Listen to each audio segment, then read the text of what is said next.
তো যে আইডির পাসওয়ার্ড আমি ভুলে গেছি, মানে সেই আইডির পাসওয়ার্ড আমার মনেই নাই। সো আজকের এই ভিডিওতে আমি তোমাদেরকে এই আইডির পাসওয়ার্ড পরিবর্তন করে দেখাবো, কীভাবে পাসওয়ার্ড চেঞ্জ করবা সেই জিনিসটাই দেখাবো খুব সহজে। সো এখানে দেখো এই আইডির যে পাসওয়ার্ডটা ছিল সেই পাসওয়ার্ডটা আমি মনে নাই। তো এখন আমরা কীভাবে এই আইডির পাসওয়ার্ডটা পরিবর্তন করব, করার জন্য প্রথমে এখানে তীরড আইকনে ক্লিক করবা। তীরড আইকনে ক্লিক করার পর সেটিং অ্যান্ড প্রাইভেসিতে চলে যাবা।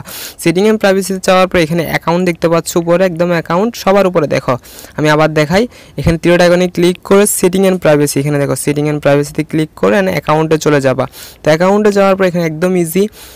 তো এখানে দেখো পাসওয়ার্ড যে অপশনটা দেখতে পাচ্ছ, এই পাসওয়ার্ড অপশনে ক্লিক করবে। পাসওয়ার্ড অপশনে ক্লিক করার পর এখানে দেখো তুমি যদি নাম্বার দিয়ে এই টিকটক অ্যাকাউন্ট খুলে থাকো তাহলে তোমার নাম্বারে কোড যাবে, ঠিক আছে।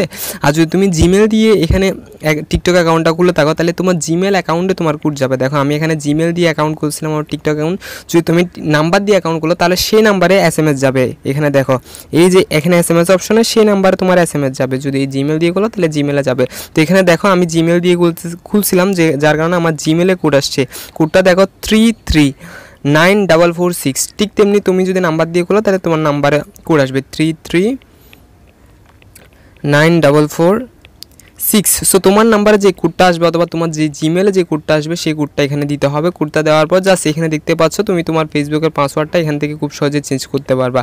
তো এখানে তুমি নতুন একটা পাসওয়ার্ড দিতে হবে, মিনিমাম 8 ক্যারেক্টারের নাম্বার দিতে হবে, মানে 8 থেকে 20 ক্যারেক্টারের মধ্যে।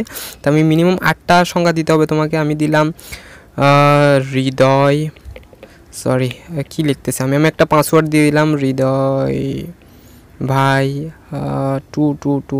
সো আমি এরকম করে একটা পাসওয়ার্ড দিয়ে দিলাম। তোমরা তোমাদের মতো করে একটা সুন্দর করে পাসওয়ার্ড দিয়ে দিবা। কয়েকটা এরকম ক্যারেক্টার দিতে পারবে, মানে এখানে যে ক্যারেক্টারগুলো আছে এখানে ক্যারেক্টার দিলে পাসওয়ার্ডটা আরও বেশি স্ট্রং হয়। মিনিমাম 8টা থাকতে হবে। এখানে দেখো আমার কয়টা আছে, 1টা 2টা 3টা 4টা 8টার বেশি আছে। তো ঠিক তেমনি 8টার বেশি এখানে নাম্বার দিবা, মানে তোমাদের ইচ্ছা মতো আর কি একটা পাসওয়ার্ড দিবা। পাসওয়ার্ড দেওয়ার পর দেন এখানে নেক্সটে ক্লিক করলে আমি একটা স্ক্রিনশট নিয়ে নিই। ক্লিক করলাম, ক্লিক করার পর এখানে নেক্সটে ক্লিক করলাম। নেক্সটে ক্লিক করার সাথে সাথে আমার পাসওয়ার্ডটা চেঞ্জ হয়ে গেছে। বাস শেষ। তোমরা খুব সহজেই এরকম করে তোমাদের পাসওয়ার্ডটা চেঞ্জ করতে পারবা।